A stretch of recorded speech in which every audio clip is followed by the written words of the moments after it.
Between the summer of 1963 and the autumn of 1965, something terrible happened here that shocked the nation. It would come to forever define this stretch of moorland on the outskirts of Manchester as a place touched by evil. 5 children, all abducted, tortured and murdered. All but one of them buried here in the marshy peat bogs of Saddleworth Moor. Their killers, with their blank faces, would become instantly recognisable as the killer couple, Ian Brady and Myra Hindley. Brady's death to cancer at the age of 79 would bring this story to an end, if it wasn't for one big question. The body of Keith Bennett, their third victim, has never been found, despite his mother begging him to reveal her son's resting place. He knows where he is, and he's held it all these years, and I've had to suffer. He's got rights and I've not, and it's not fair on me. And whilst Keith's body was still missing, he still had that focus of attention, and I think he enjoyed that, and it makes you wonder whether he just wanted to torture the family right to the very end. He doesn't use the words "I'm sorry." He says that those are meaningless words. I have always been implacably opposed to capital punishment, but I would have made an exception in the cases of these two.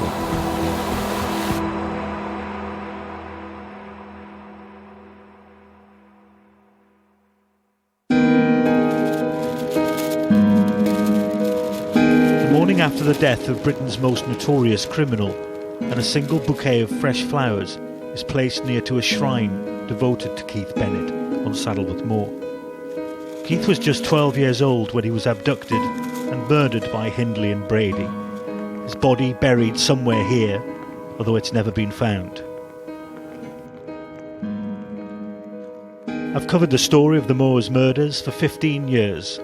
Only a handful of journalists to have written to and received letters from Ian Brady, in hope that we can begin to understand why he did what he did.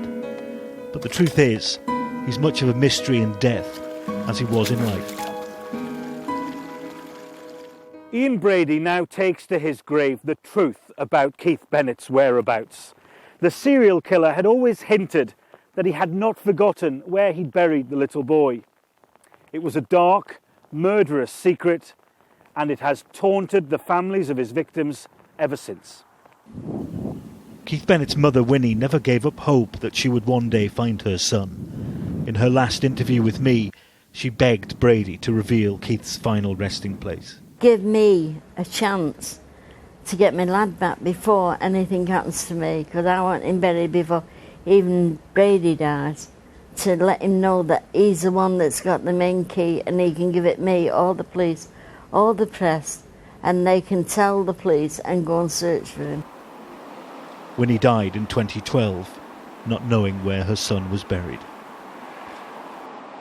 For the family to have closure would mean finding Keith and giving him a family burial, and that would at least give them some peace. They could never forget Keith, could never forgive Ian Brady and Myra Hindley, but at least that would give them some closure and they can get on with their lives. And whilst Keith's body was still missing and questions were being asked of him, he still had that focus of attention, and I think he enjoyed that, and it makes you wonder whether he just wanted to torture the family right to the very end. It was a level, it was just control and manipulation. From a psychological perspective, Ian Brady had a personality disorder, and we would label the personality disorder that he had as psychopathy. He showed all the classic symptoms of somebody who was psychopathic. In other words, he was narcissistic, egoistic, he was very controlling, he was desperate for attention, he found it very difficult to show any empathy for the suffering of others. Even as a child, Ian Brady was regarded as a secretive outsider. Born in one of the roughest slums in Glasgow, he grew up with an interest in sadism, but after meeting Myra Hindley, that escalated. Often what's motivating the killer couple is something that psychologists call a folie à deux, literally a madness shared by two, whereby each of the two partners convince each other in the beliefs that they have, goading each other on to go further and further in their warped thinking. Often in a killer couple, you will find that there's a dominant and a subservient. And for me, it was quite clear that Brady, this autodidactic who'd read Nietzsche and de Sade, was the dominant of the killer couple. Their killing began with 16-year-old Pauline Reed, lured into Hindley's car and taken to the moor to meet Brady. Pauline was murdered and buried there. Next came 12-year-old John Kilbride, a clever young man, good at football. He loved to be with his 3 younger brothers. He just didn't come home, John. I could see my mother getting worried then. Be round 5:30, 6 o'clock. He should have been home. He just didn't come home, and it got a bit later, and then she's out to the neighbours and then down at Ashton Market looking, and then all the neighbours are out looking, and then eventually it came to the police then, and everything escalated from there then. John Kilbride had been lured into Myra Hindley's van and driven to the moor. His body would not be found for another 2 years. He'd been sexually assaulted and strangled. I remember it very clear the night they turned up with John's shoe, the winkle picker. I remember it well, that.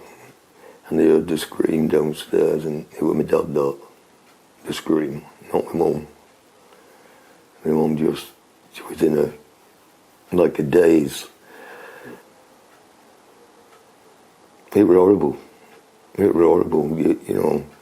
And then my mother had to go down to identify John, and it was just horrible to see my mum the way she was, to see her decline into such a state to what the person she was. You know, and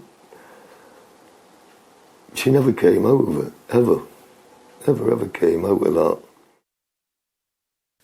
10-year-old Leslie Ann Downey's voice was recorded by Brady as she begged in vain for her life. When he and Hindley finally came to court, such details provoked an outrage scarcely witnessed before or since.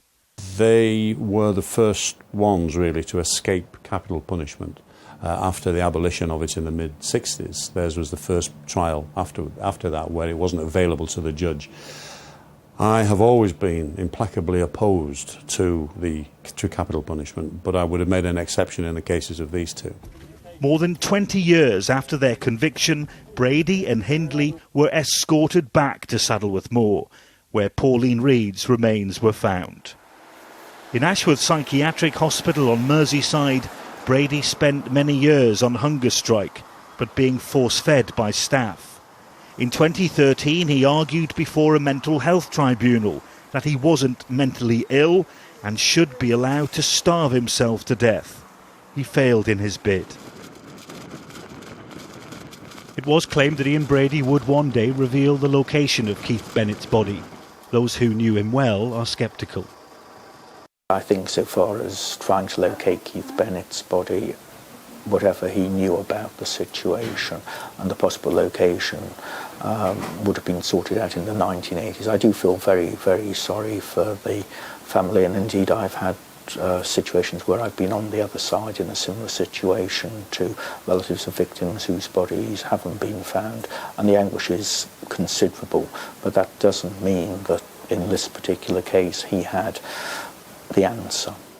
He seemed to imply that he would know, for example, where the body of Keith Bennett was buried, but we have no real evidence that by the stage that he was engaging in those kinds of statements that he truly did know where he had buried Keith's body.